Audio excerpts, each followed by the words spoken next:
So, hello everyone. Welcome. A little short meditation on Sundays with Sun and Moon Yoga Studio here through the YouTube portal. My name's aLex. Thanks for joining me this morning. I started to, some months ago, listen to the radio, listen to NPR when I walk my dog in the morning. And sometimes we walk early enough to catch Krista Tippett's On Being in her interviews. Her podcast that plays, I think it's 7 in the morning, 7 to 8. So I caught the tail end of it this morning. And it's a poet she was interviewing and speaking with. This comes also on the tail of yesterday, taking a little bit of a road trip into the nearby countryside, not so much countryside, a little trip to Fredericksburg, Virginia, and traveling down the highway, the vast sky. I just am in love with the art of the clouds lately, the art of the clouds, and the spaciousness. So this poet, Jericho Brown, highly recommend listening to this one. I've heard parts of it, and read parts of the transcript since listening this morning. Quote from Walt Whitman: "What is it then between us?" So part of the conversation with Jericho is about our identity. And some of that is how we, just how we know ourselves, what questions we ask ourselves. And,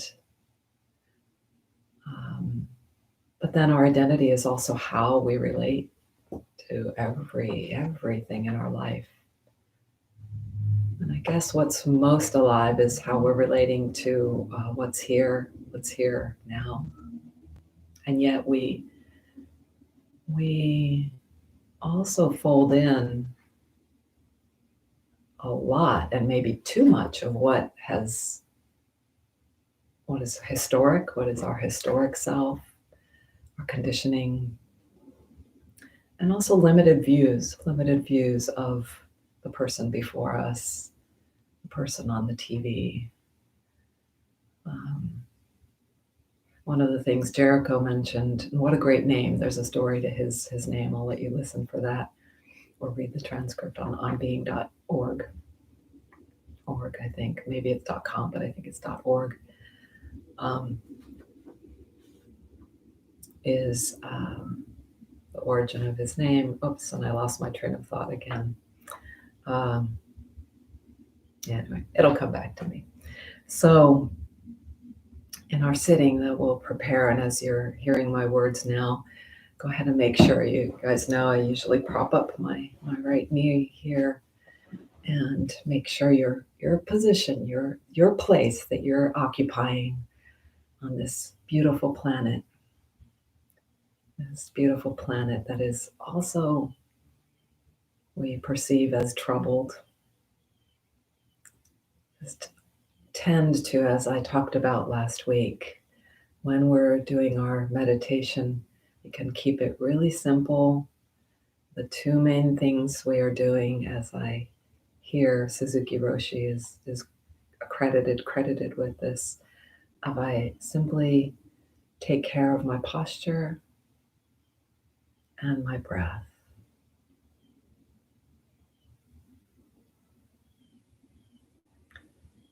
And so this notion of taking care of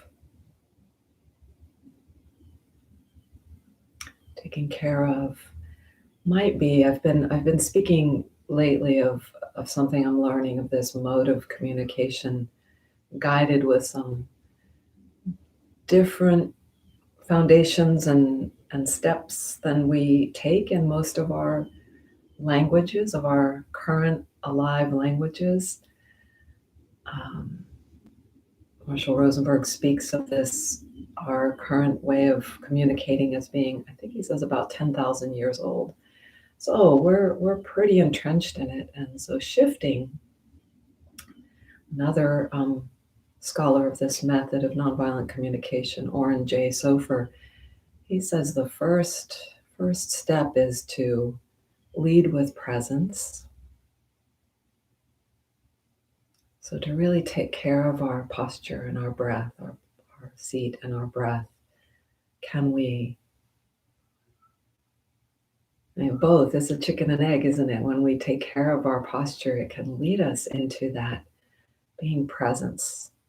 And so this is the link. This is the link that I feel is so important in our meditation practice, our ability to be mindful is to lead with presence, to really be here rather than kind of coming at something with a lot of past, future thoughts that might not be relevant to the situation.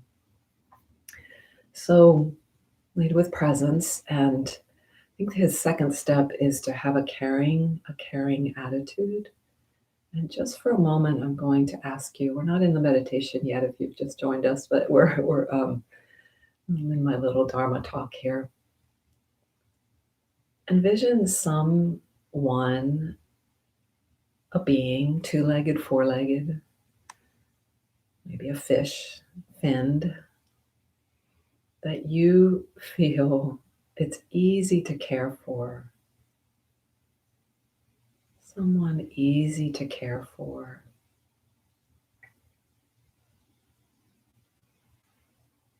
And just for a moment, as you drop into your body, into your heart, into all the feeling spaces of your body, which could be every cell of your body, but could it be just open up those places that feel with all your senses? What does it feel like when you are caring?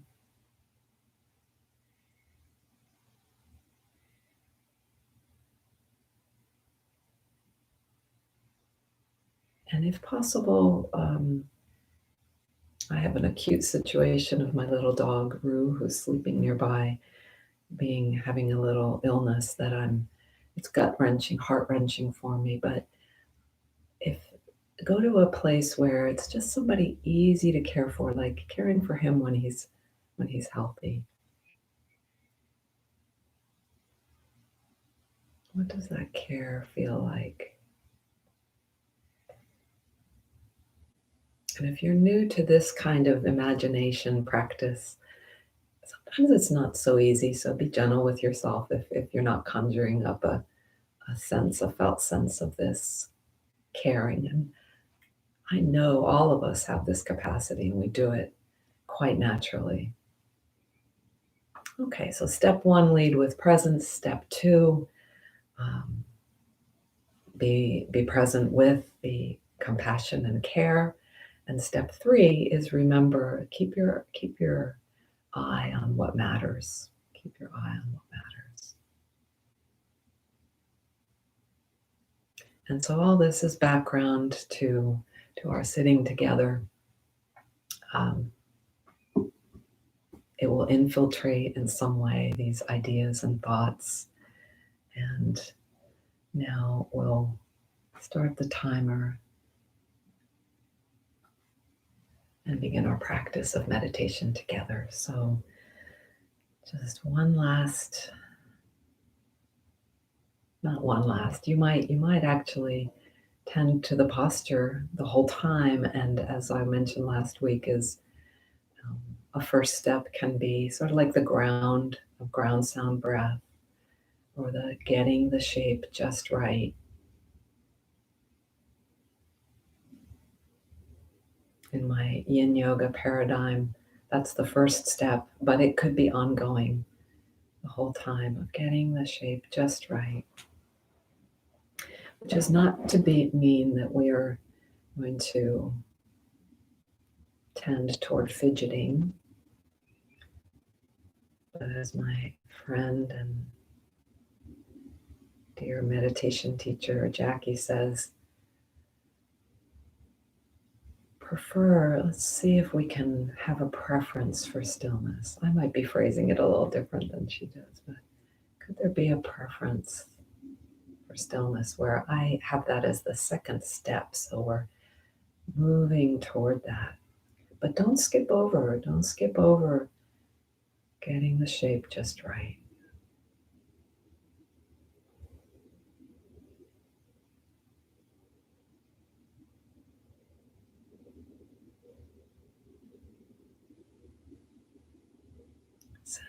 Sensing to the ground.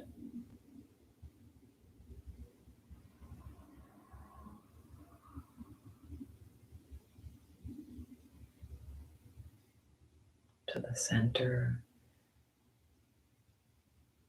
of ourself, to the spinal column.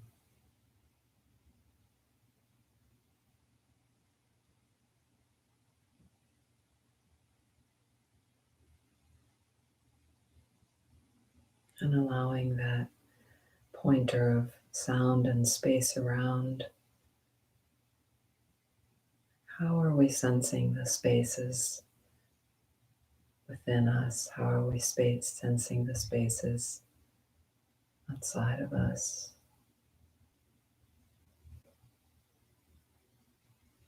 How is the breath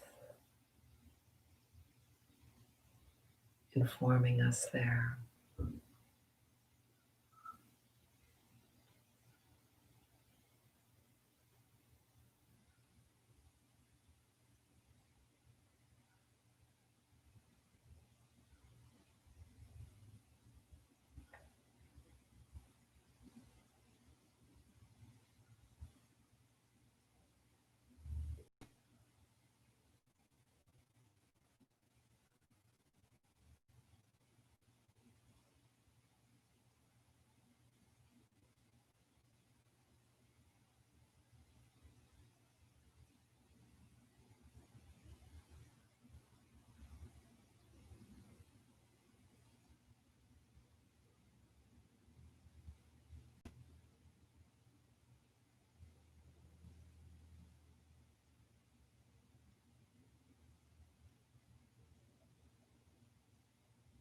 Sliding toward the tastes of stillness.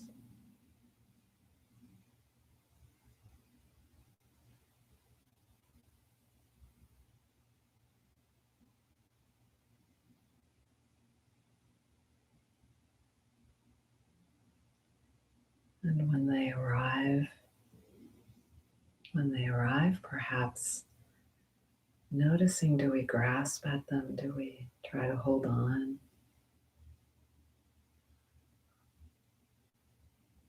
to that precious link?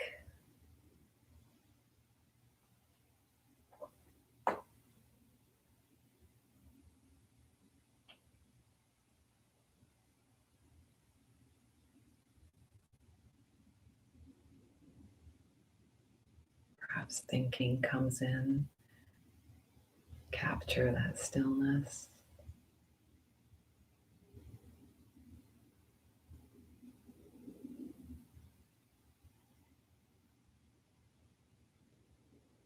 Perhaps we can just rest into the stillness, which could take a little feel of courage.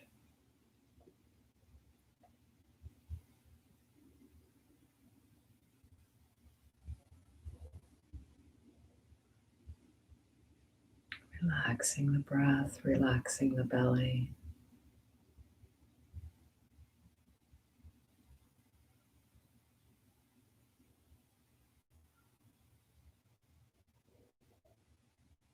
And so one of the sister sensations to stillness might be the sense of spaciousness.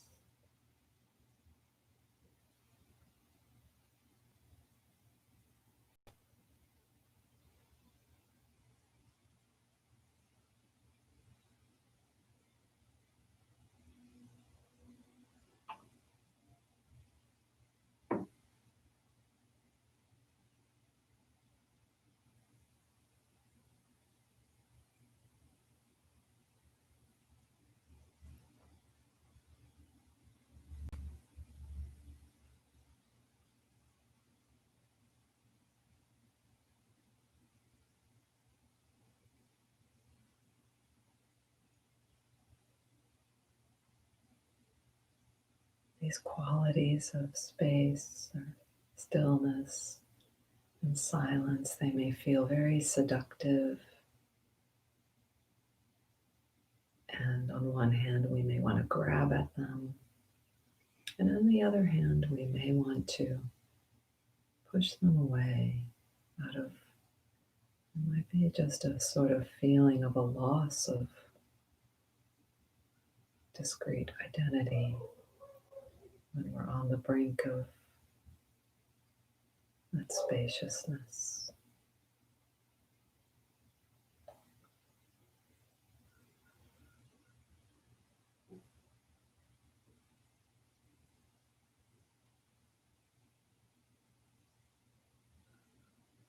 And this is why we cultivate a sense of knowing and in real time the ground is here for us.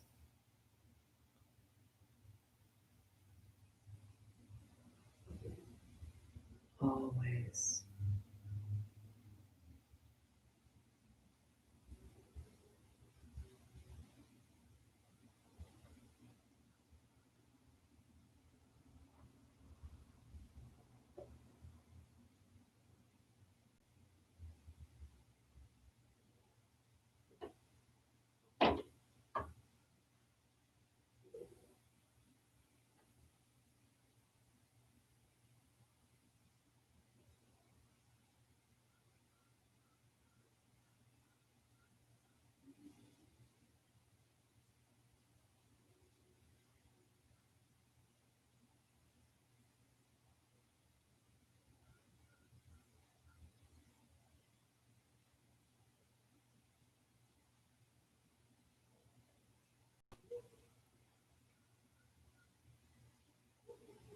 If you find yourself hijacked, riding the train of thought,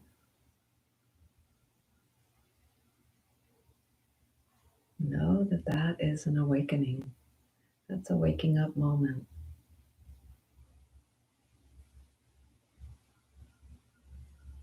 And you can simply step off the train of thought. No big deal.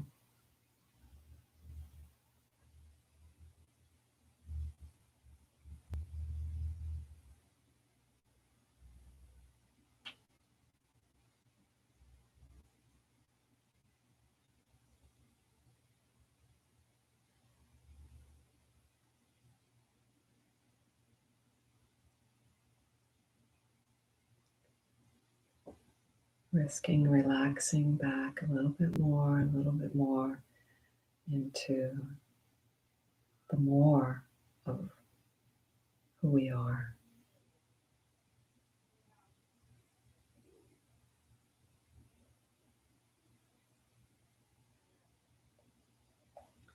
Which the spaciousness help facilitates.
Perhaps in that spaciousness, you get a sense of that caring attitude, that compassionate attitude that is just naturally part of it.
Bringing our palms together in front of the heart, or perhaps a different gesture appeals to you. Sometimes I like palms on the heart as we bow, and feel for yourself the quality, what arises for you in this gesture.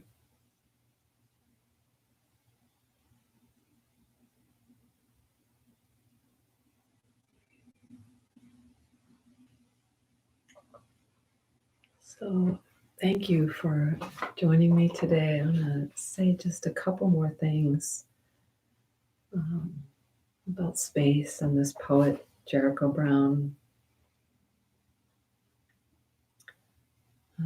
He speaks, I'm going to highly encourage you to check it out, or maybe just these few thoughts are some concepts to inquire for yourself in your own poetic mind and life. The topic comes up of what is personal and what is political. I believe it's that those two juxtaposed, and um, he mentions that the political is when we ask ourselves. It's so linked to the personal as um, and I think this is part of what Jericho shares, and this is asking, what is the value of life? What is the meaning of my life? How am I contributing? How am I showing up? What am I bringing to the moment? And what are you not aware that you're bringing to the moment? And this brings us to more and more recognition of who we are indeed, because we're facing what we really think. And he says that from there we can make a more informed decision. I would add that in our yoga practice, the beauty of it is this is can be very cerebral, and it's very important, or it's not important because I say so, but it's the body is involved. Our bodies are my female white skin 59-year-old body here with all my experiences is alive in me, and this is true for each body and their history and their who they are right here in this moment. And I'll leave you with this quote from toward the end of their talk. Krista says, there's a scarcity, there's a fragility of hope right now. I experience a lot of people saying, it's hard to know what to do. I want to make a difference. There's so much we want to change. And she quotes from some of his writing that it sounds like he hadn't heard for a while. In his reaction, he writes, Jericho Brown writes, hope is always accompanied by the imagination, the will to see what our physical environment deems impossible. Only the creative mind can make use of hope. Only a creative people can wield it.